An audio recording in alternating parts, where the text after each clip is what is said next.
आखिर तालिबान ने फिर से बंदूक के दम पर अफगानिस्तान देश के ऊपर लगभग पूरा कब्जा कर लिया है। अफगानिस्तान के राष्ट्रपति देश छोड़कर भाग गए हैं। बाकी देश अपने सिटीजन को जल्द से जल्द इवैक्यूएट काबुल एयरपोर्ट से कर रहे हैं। 15 अगस्त को अमेरिका सेना के लौट जाने के बाद काबुल में तालिबान लड़ाकू घुस आए हैं। तो चलिए जानते हैं ग्राउंड जीरो फैक्ट्स, तब से जब तालिबान की पहली हुकूमत थी और अब जब फिर अफगानिस्तान में तालिबान की हुकूमत है। तालिबान ने 1986 में अफगानिस्तान पर कब्जा करने के साथ ही अफगानियों के लिए अप्रत्याशित और कुछ अजीब समझे जाने वाले कानून भी लागू किए हैं, जिसमें पुरुषों के लिए दाढ़ी रखना, संगीत, महिलाओं की शिक्षा, समाज में उनकी स्वतंत्रता, आवाजाही पर पाबंदी, नमाज पढ़ने का आदेश और निक्कर पहनने पर फुटबॉल टीम का सिर मुंडवाने, कई खेलों पर पाबंदी और खास तौर पर महिलाओं को भरे बाजार में पत्थर से मारने, कबूतर और पतंगबाजी पर रोक के साथ साथ महिलाओं के लिए बुर्का पहनने के सख्त आदेश जारी किए थे। तो चलिए जानते हैं तालिबान आखिर कौन है और कैसे आम से खास बन गए। कुछ तो जुबान में छात्रों को तालिबान कहा जाता है, कुछ तो आंदोलन पहले धार्मिक मदरसों से उभरा और इसके लिए सऊदी अरब ने फंडिंग की। इस आंदोलन में सुन्नी इस्लाम की कट्टर मान्यताओं का प्रचार किया जाता था। इस तरह तालिबान पहले आम फिर खास बन गए। 90 के दशक की शुरुआत में जब सोवियत संघ अफगानिस्तान से अपने सैनिकों को वापस बुला रहा था, उसी दौर में तालिबान का उभार हुआ। सितंबर 1995 में उन्होंने ईरान की सीमा से लगे हेरात प्रांत पर कब्जा किया। उसके ठीक एक साल बाद तालिबान ने अफगानिस्तान की राजधानी काबुल पर कब्जा जमाया। साल 1998 आते आते करीब 90% अफगानिस्तान पर तालिबान का नियंत्रण हो गया था। तालिबान को बनाने और मजबूत करने के आरोप में पाकिस्तान लगातार इनकार करता रहा है, लेकिन इस बात से कोई संदेह नहीं है कि शुरुआत में तालिबानी आंदोलन से जुड़ने वाले लोग पाकिस्तान के मदरसों से निकले थे। अफगानिस्तान पर जब तालिबानियों का नियंत्रण था, तब पाकिस्तान दुनिया के उन 3 देशों में शामिल था जिसने तालिबान सरकार को मान्यता दी थी। पाकिस्तान के अलावा सऊदी अरब और संयुक्त अरब अमीरात ने भी तालिबान सरकार को स्वीकार किया था। तालिबान शासन के अत्याचार पर छंद लिखने के चलते अक्टूबर 2012 को मिगोरा नगर में अपने स्कूल से घर लौट रही 14 साल की मलाला यूसुफजई को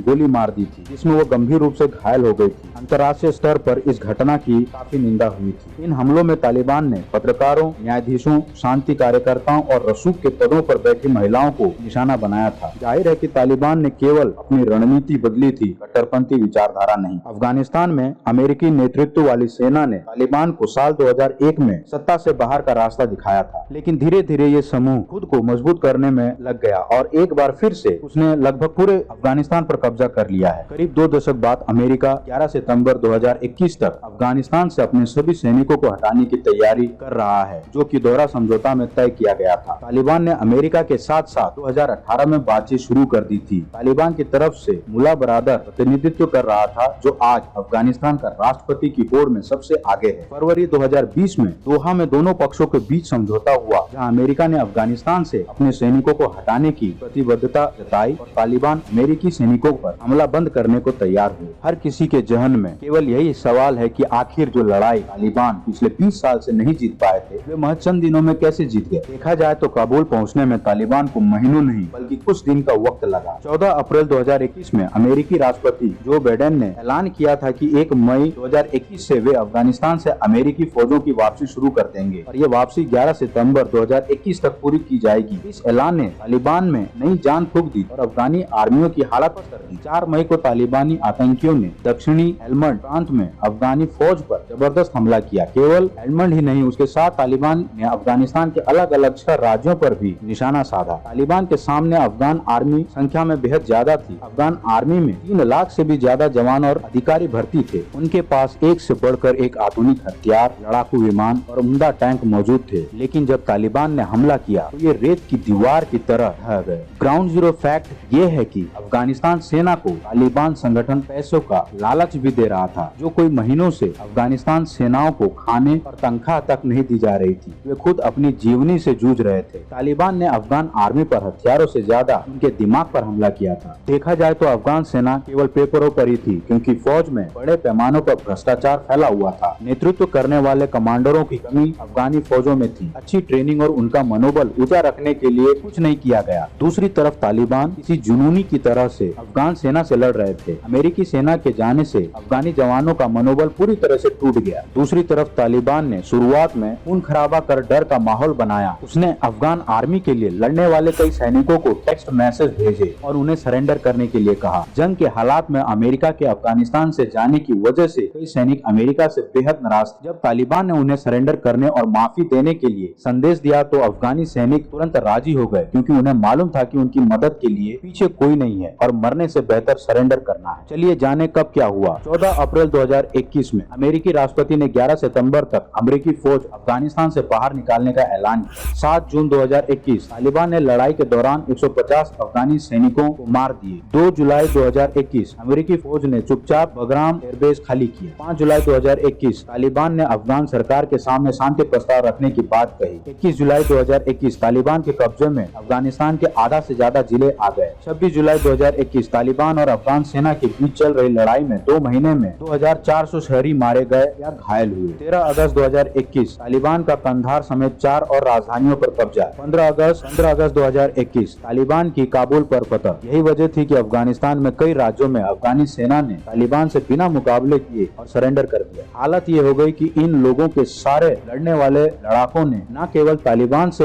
हाथ मिला लिया, बल्कि अपने हथियार, वर्दी और अपने तमाम जंगी वाहन भी लावारिस छोड़कर वहां से भाग खड़े हुए। तालिबान के अफगानिस्तान पर कब्जा के साथ ही बड़ी संख्या में अमेरिकी हथियार इकट्ठा कर लिए हैं। सामने आए कुछ तस्वीरों और वीडियो में तालिबान चरमपंथी उन हथियारों और सैन्य गाड़ियों के साथ नजर आ रहे हैं जो अमेरिकी सेना इस्तेमाल करते थे या जो अफगानिस्तान के सुरक्षा बलों को दिए गए थे। लेकिन सरकारी सुरक्षा बलों ने तालिबान के सामने इतनी जल्दी हार मान ली और हथियारों के बड़े जखीरे व हेलीकॉप्टर को तालिबान के हवाले कर दिया। अफगानिस्तान में हालत तेजी से खराब हो रही है, मगर किसी को उम्मीद नहीं थी कि तालिबान इतनी जल्दी राजधानी काबुल पहुंच जाएगा। अब वहां से कई जोर देने वाली तस्वीरें आ रही हैं। एक और तालिबान अपनी जीत पर जश्न मना रहा है, दूसरी ओर बहुत से डरे हुए अफगान नागरिक देश छोड़ने की कोशिश में है। तालिबान ने हमले शुरू करने से पहले ही बड़े पैमाने पर जनसंपर्क शुरू कर दिया, जिसमें तालिबान ने सरेंडर की नियम शर्तों के अलावा सत्ता में भागीदारी का लालच भी दिया गया। तालिबान की ये नीति बेहद कामयाब रही और किसी ने मुकाबला करने की कोशिश तक नहीं की। कुछ दिन पहले ही अमेरिका की तरफ से बयान आया था कि तालिबान को काबुल पर कब्जा करने के लिए कम से कम 90 दिन तक का वक्त चाहिए होगा। अमेरिका की यह भविष्यवाणी गलत साबित हुई और अफगानिस्तान के पहले राज्य की राजधानी जरंज पर फतह करके 7 दिन के भीतर तालिबान काबुल की गद्दी तक पहुंच गया। इस बीच अफगान के पूर्व राष्ट्रपति अशरफ गनी भी तालिबान के काबुल में प्रवेश करते ही देश छोड़कर भाग खड़े हुए। तालिबान भले ही अपनी जीत का जश्न मना रहा हो, लेकिन अफगानिस्तान का एक प्रांत ऐसा भी है जहां आज तक वह कब्जा नहीं जमा सका है। यह इलाका है नॉर्दर्न अलायंस के पूर्व कमांडर अहमद शाह मसूद का गढ़ पंजशीर घाटी। आपको जानकर हैरानी होगी कि